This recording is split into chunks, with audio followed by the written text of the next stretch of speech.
we're talking a lot about injustice, and here's a story that has been ticking that box for many years, sadly. Police have admitted they failed 19-year-old Harry Dunn, who was killed on his motorbike back in 2019. You will remember this, the American woman who was driving on the wrong side of the road.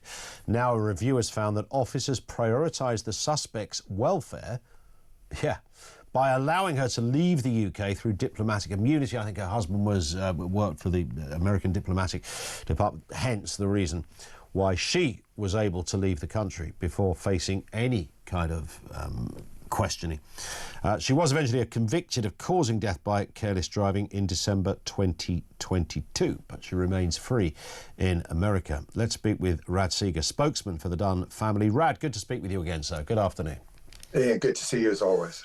So just give us, before we get into what has happened here, just remind us of the current status of Sacoolas, where she is now, and what this conviction of death by careless driving meant in reality for her. Well, Ian, thanks to your help and your good people's help, we eventually managed to secure justice against all the odds in December 2022, when she was convicted and sentenced at the Old Bailey for killing Harry. And she was sentenced to a custodial sentence, but it was suspended for 12 months, and she's now served that sentence. So she is presumably in the United States getting on with her life. And she never came to the UK for that sentencing, is that right?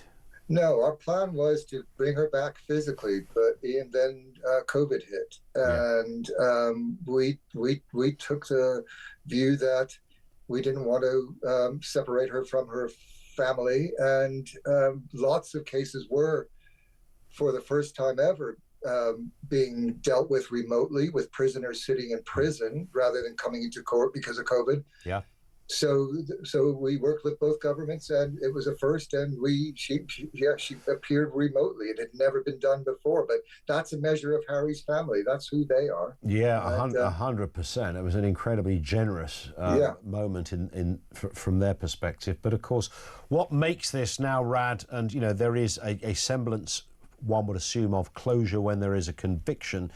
It doesn't change the irredeemable facts of the pain and the horror of what happened. But to compound this curious story that should have been very straightforward, we now know that officers prioritised the suspect's welfare by allowing her to leave the UK when they should never have allowed her to leave the UK.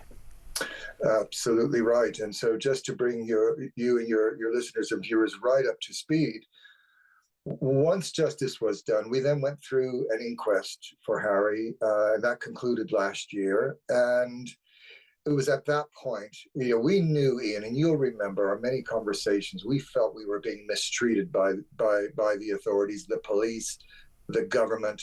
We knew in our guts things weren't right. So at the end of the inquest, we asked Northamptonshire Police, or the crime commissioner, to commission an independent review into the way they handled the case.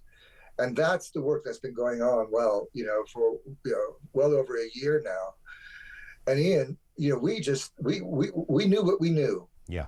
Which is we thought we were just being denied justice because she was a CIA officer, and they spirited her away. But what this report, which we were presented with on Monday, well, it just lays bare an extraordinary catalogue of policing failures from the get-go. And so from the moment Harry was struck and the police showed up, failings in proper policing procedures, investigations, but importantly, the report says that she should and could have been arrested. Yeah. And had she been arrested, Ian, the course of history would have been different. And 100%. They took the benevolent view, and she was in shock, and they let her go. The reason that's important, Ian, is because CIA officers carry many phones. She only disclosed one phone to the police at the time because they didn't arrest her. Had they arrested her, they would have seized her other phones. We've spoken to credible sources, both in London and Washington, who told us that she was on the phone at the time of the crash. Wow. Now, we could never prove that, but we'll never know. And now you will never know, of course. Now we'll never know. So that's the importance of that. And as you can imagine, that just leaves the family feeling, well, Did it, so. I was just going to say, Rad, when it was discovered, forgive me, I said at the beginning that I thought she was married to a diplomat. But it was actually her that worked in a intelligence capacity, right? Both her and her husband were CIA officers at this base. They're described as diplomats widely. That's not right. They had diplomatic immunity because they were CIA officers. But if you work for the CIA, and you will know this, Rad, I mean, you know, working for the CIA, there's many levels you can work at the CIA. You can be right at the top of the tree. You can't just be a CIA officer. I'm not underplaying, you know, someone's great credentials, but there are thousands of CIA officers out there. This pair happened to be in the UK. Maybe they were doing some very specific work.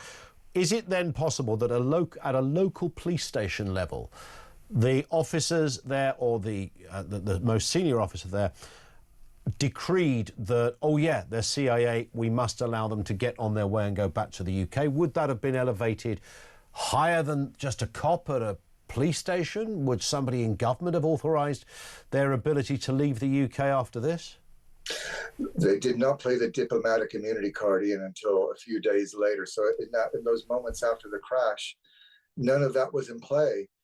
And you know, we can only imagine that the officers at the time obviously had the specter of, you know, big bad American government hanging over them, and thought, well, look, these people don't live very far away. They seem like good people. We'll just let them go. And Sacoolas did assure them that she had no plans to leave the country. Yeah. It was a disastrous approach to Harry's rights at the time, Ian, and they've held their hands up and apologized and said it'll never happen again. But, you know, look, it's a bittersweet pill for us. We're devastated by the way it was handled, but equally we commend the new leadership for taking such a candid and transparent approach, because that's been important to Harry's family, that what they've been through never happens again. Absolutely. Listen, Rad, do pass on our best, as ever, to Harry's family. Thank you again for being with us, and I'm sure we will speak again. He's Rad Seeger, spokesman for the Dunn family. Harry, of course, he was just 19 when he was killed on his motorbike because the American CIA officer was driving on the wrong side of the road, and suggestion there from Rad, even on the phone at the same time as well. Thank you to him.